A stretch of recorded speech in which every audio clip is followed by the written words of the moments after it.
والصلاة على نبيه والوزن والعدل والفضل والنصر والعظم بالجزم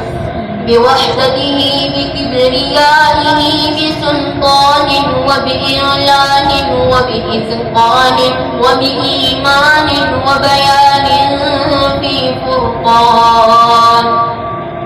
وحده لا شريك له وحده بوحدة موحدا بوحدة موحدا بوحدة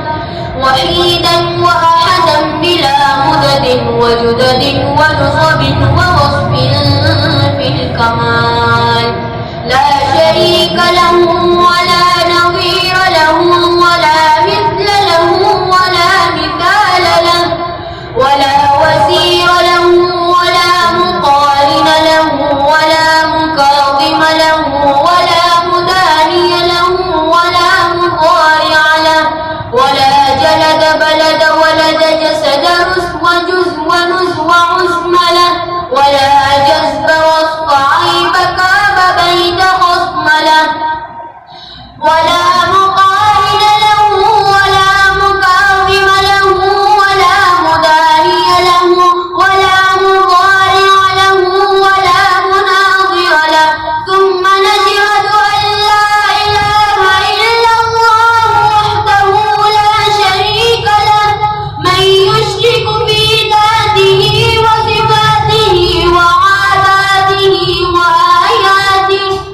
أو يتبرك بخيره من نبي وولي وتقي ونقي ونسيم وحسين وجميل وصغير وكبير فعليه الخسران والوبال ثم نشهد أن سيدنا وسندنا ونبينا ومولانا مؤيدنا مخدومنا منزومنا معصومنا مقسومنا مقصودنا أجدر الخلق جديرنا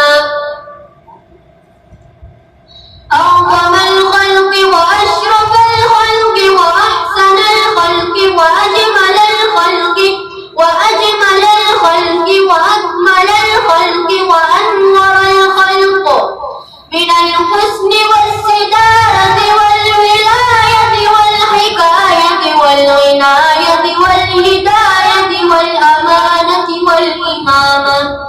أعلانا وأجلانا وأتقانا وأزهدنا وأرفقنا وأنورنا وأخطرنا وأكبرنا أحمر أنور أجدر أقبل أوثق أنور أجمل أكمل له